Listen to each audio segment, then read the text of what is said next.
Ένα χειρόγραφο χαμένο στον χρόνο. Μία κατάρα που στοιχιώνει την πόλη. Και μία προφητεία που ίσως εκπληρώθηκε με φρικιαστική ακρίβεια. Γεια σας, καλώς ήλθατε και πάλι. Στο σημερινό μας επεισόδιο θα ταξιδέψουμε στα σκοτεινά μονοπάτια του Βυζαντίου και ανακαλύπτουμε το πιο μυστηριώδης κείμενο της αυτοκρατορίας, το απόκρυφο της πτώσης.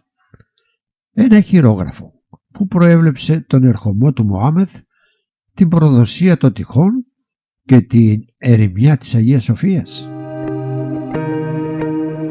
Ποιος το έγραψε, ποιοι το έκρυψαν και μήπως υπάρχει ακόμη? Πάτα εγγραφή και μπες μαζί μας στα άδυτα της ιστορίας και του μυστηρίου.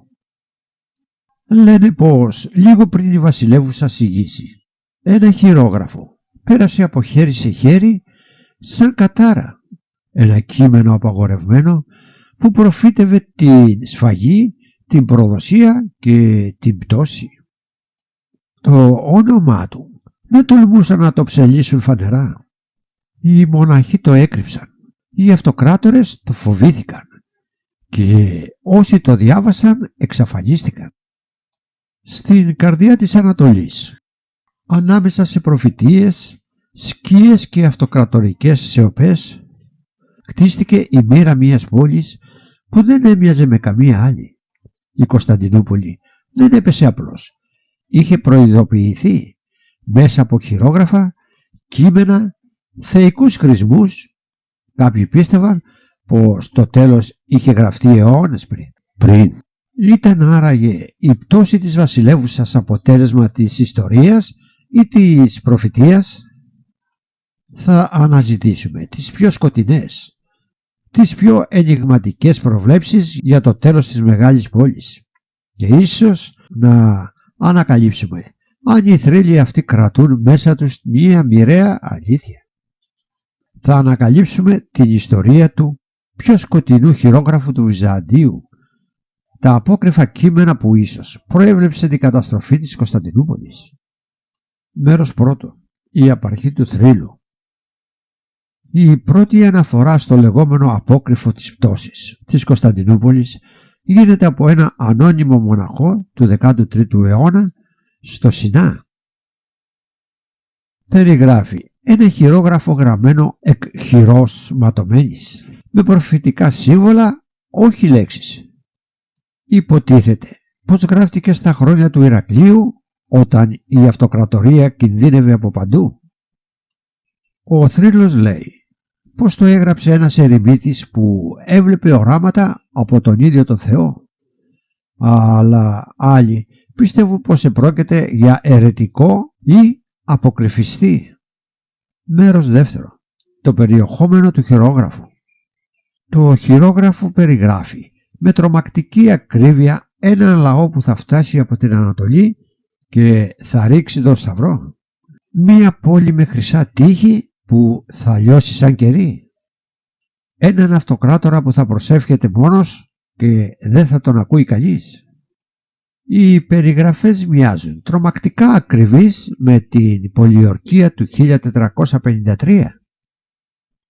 Ο Μωάμεθ Β, ως ο δράκων από Ανατολάς, τα τείχη που έπεσαν με την βοήθεια των βορβαδισμών. Ο Κωνσταντίνος Παλαιολόγος, μόνος να προσεύχεται πριν την μάχη. Κάποιοι λένε ότι οι περιγραφές προσθέθηκαν εκ των υστέρων. Άλλοι όμως επιμένουν πως το χειρόγραφο προϋπήρχε.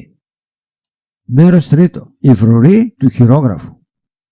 Το χειρόγραφο λέγεται πως φυλάζεται στη Μονή Χώρας. Σύμφωνα με το χρονικό ενός Γεωργιανού μοναχού, ένας αδελφός της σιωπής φυλούσε το βιβλίο της καταστροφής, το οποίο δεν επέτρεπε να διαβαστεί μετά από το 1400. Υπήρχε η δοξασία πως όποιος το διαβάσει προκαλεί την κατάρα να ενεργοποιηθεί. Το 1438 φαίνεται να το διάβασε κρυφά ένας σύμβολος του Παλαιολόγου και σύντομα η πόλη γνώρισε λυγμούς, σεισμούς και ταραχές. Πολλοί πιστεύουν πως το χειρόγραφο κάηκε κατά την άλωση. Άλλοι ότι έφυγε από την πόλη στα χέρια μοναχών που δραπέτευσαν με βάρκα προς το Άγιον Όρος. Μέρος τέταρτον, η επιστροφή του θρύλου. Το 1844 ο Ρώσος περιηγητής ισχυρίζεται πως είδε παράξενο κείμενο με σύμβολα και μορφές με κεφάλια λύκων σε μοναστήρι στη Μικρά Ασία. Το χειρόγραφο θύμιζε βυζαντινή γραφή αλλά σε κώδικα. Έκτοτε άρχισαν ξανά οι φήμες. Το απόκριφο υπάρχει ακόμη. Φυλάσσεται από μυστική αδελφότητα. Προφητεύει και την επιστροφή των Ρωμαίων. Σύγχρονοι συνωμοσιολόγοι το ταυτίζουν με άλλα χειρόγραφα όπως το Ομπόιτς ή ο κώδικας Σεραφινιανός. Τον 20ο αιώνα κάποιοι ισχυρίστηκαν πως η CIA και το Βατικανό το αναζήτησαν λόγω των μεταφυσικών του αναφορών. Είναι λοιπόν το χειρόγραφο μία απλή φαντασίωση, μία ιστορία για να τρομοκρατούνται οι πιστοί, ή μήπως υπήρξε στα αλήθεια ένα κείμενο που προέδιδε με φρικτή ακρίβεια την πτώση της βασιλεύουσας? Μήπως κάποιοι δεν ήθελαν ποτέ να ανακαλυφθεί? Μήπως η κατάρα δεν έχει τελειώσει ποτέ? Οι προφητείες για την πτώση της Κωνσταντινούπολης. Θρύλος ή προμελετημένη κατάρα? 1. Οι χρησμοί του λέοντος του σοφού. Ο πρώτος σταθμός μας. Οι περίφημοι χρησμοί του λέοντος του σοφού. Αν και αποδίδονται στον αυτοκράτορα Λέοντα Σίγμα Ταφ ένατος αιώνας, στην πραγματικότητα συντάχθηκαν πολύ αργότερα, γύρω στον 12ο αιώνα, σε μία περίοδο φόβου και παρακμής. Το κείμενο αυτό αποτελεί μία σειρά συμβολικών χρησμών για το μέλλον της αυτοκρατορίας. Ανάμεσα σε γρίφους και μυστηριώδεις αναφορές βρίσκουμε κάτι που μοιάζει σχεδόν εφιαλτικά επίκαιρο. Ο Κωνσταντίνος θα στεφθεί και άλλος Κωνσταντίνος θα δώσει τέλος στα σκήτρα και από τη Δύση θα έρθει εκείνος που θα φέρει την καταστροφή. Η ερμηνεία καθηλωτική. Ο πρώτος Κωνσταντίνος, ο Μέγας. Ο τελευταίος, ο Κωνσταντίνος Ι.Α. Παλαιολόγος. Ανάμεσα σε αυτούς η βασιλεύουσα έζησε 1000 χρόνια και ο καταστροφέας από τη Δύση. Κάποιοι τον ταύτισαν με τους Φράγκους και την πρώτη άλωση του 1204.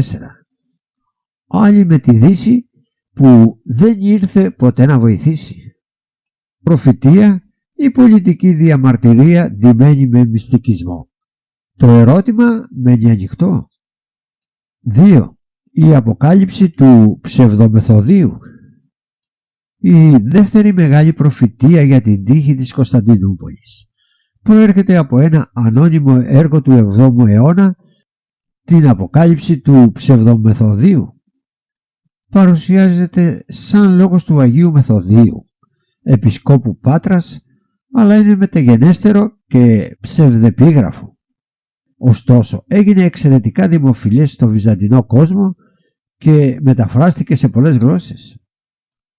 Το κείμενο γεννήθηκε μέσα στον τρόμο των αραβικών εισβολών, αλλά η απάντηση που προσφέρει είναι μεταφυσική. Μιλά για μια εποχή καταστροφής, αλλά και για έναν Μεσσία αυτοκράτορα που θα νικήσει τους Ισμαηλίτες, τους Άραβες και θα βασιλεύσει για χρόνια ειρήνης. Και τότε ένας βασιλεύς από Ανατολής, φοβούμενος, θέλει εξεγερθεί κατά πάντων των ασεβών και εξέφνης θέλει να ανοίξει τα σπήλας του παραδείσου. Η προφητεία αυτή φαντάστηκε μια λύτρωση που δεν ήρθε ποτέ. Και όμως στους αιώνες που ακολούθησαν πολλοί ήλπιζαν σε ένα μαρμαρωμένο βασιλιά, έναν απόϊχο αυτής της αποκάλυψης. 3. Οι οράσεις του Αγαθάγγελου. Από τις αρχές του 19ου αιώνα μια νέα προφητεία κυκλοφορεί σε όλο το υπόδουλο ελληνικό κόσμο. είναι το περίφημο κείμενο του Αγαθάγγελου, αποδίδεται σε μοναχό από τη μονή του εσφυγμένου του Αγίου Όρους, αλλά πιθανότητα πρόκειται για κατασκεύασμα μορφωμένων λόγιων της εποχής λίγο πριν την Επανάσταση του 1821. Ο Αγαθάγγελος περιγράφει μια αλληλουχία γεγονότων που οδηγούν στην απελευθέρωση της πόλης και την αναβίωση του Βυζαντίου. Όμως, για να φτάσουμε εκεί, πρέπει πρώτα να υπάρξει πτώση. Το γένος των Ρωμαίων θα ταπεινωθεί και το σκύπτρον θα περάσει εις αλόφιλους. Αλλά όταν πληρωθεί ο καιρός, άγγελος Κυρίου θα εγείρει άντρα δίκαιον εκ της παλαιάς βασιλείας. Ο άντρας δίκαιος είναι ο αναμενόμενος μαρμαρωμένος βασιλιάς.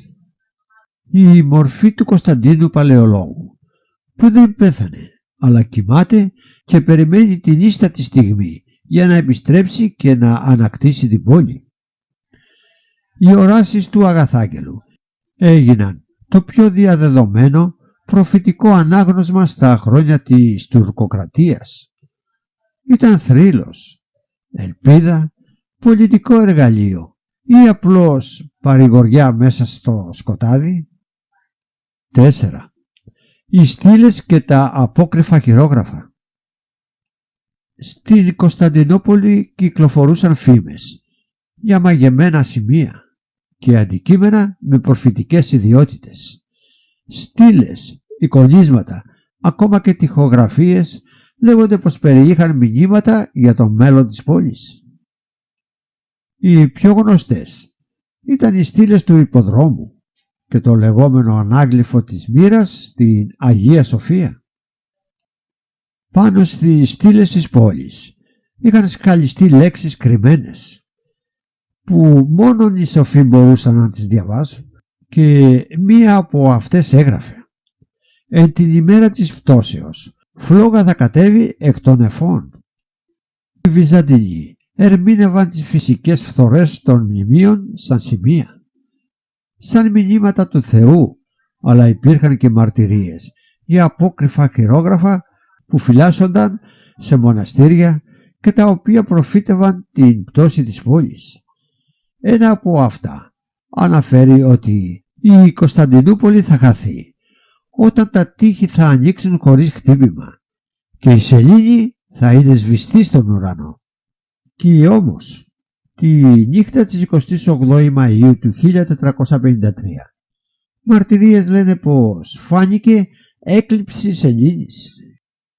Ήταν απλώς αστρονομικό φαινόμενο ή επιβεβαίωση της κατάρας που κάποιοι έλεγαν πως βαραίνει την πόλη εδώ και αιώνες.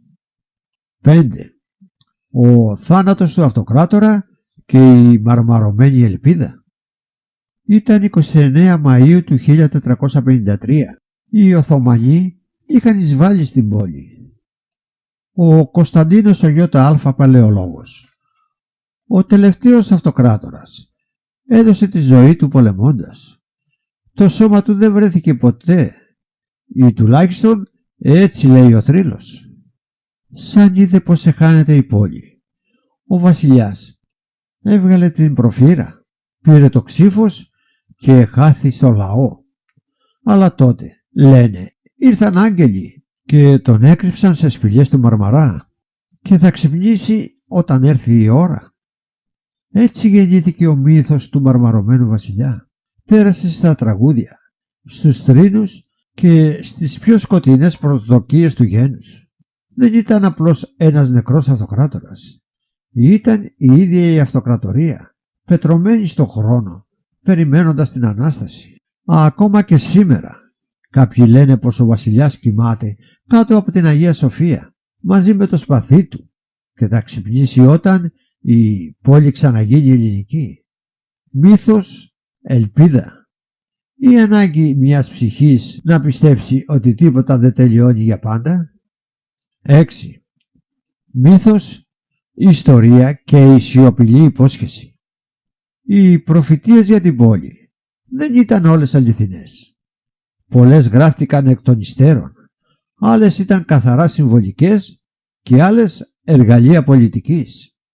Και όμως, Μέσα από αυτές ο λαός κράτησε την ταυτότητά του, κράτησε την ελπίδα και μέσα από το μύθο επέζησε η μνήμη. Οι πόλεις έπεσαν, ο κόσμος αλλοιώθη, αλλά ο λόγος του Θεού μένει εις τον αιώνα. Η Κωνσταντινούπολη έπεσε, αλλά στις ψυχές εκατομμυρίων δεν έσβησε ποτέ. Η κατάρα δεν ήταν τιμωρία, ήταν ανάμνηση. Και οι προφητείες ίσως ήταν το μόνο που απέμενε να υπενθυμίζει πως κάποτε στον κόσμο αυτόν υπήρχε μία πόλη που έλαμπε σαν άστρο ανάμεσα στους αιώνες. Αν σου άρεσε αυτή η σκοτεινή διαδρομή στην άγνωστη πλευρά του Βυζαντίου, κάνε εγγραφή για περισσότερα βίντεο σαν αυτό. Ποιος ξέρει, ίσως την επόμενη φορά να μιλήσουμε για το χειρόγραφο που προφήτευσε τη Δευτέρα Παρουσία. Ευχαριστώ που με παρακολουθήσατε.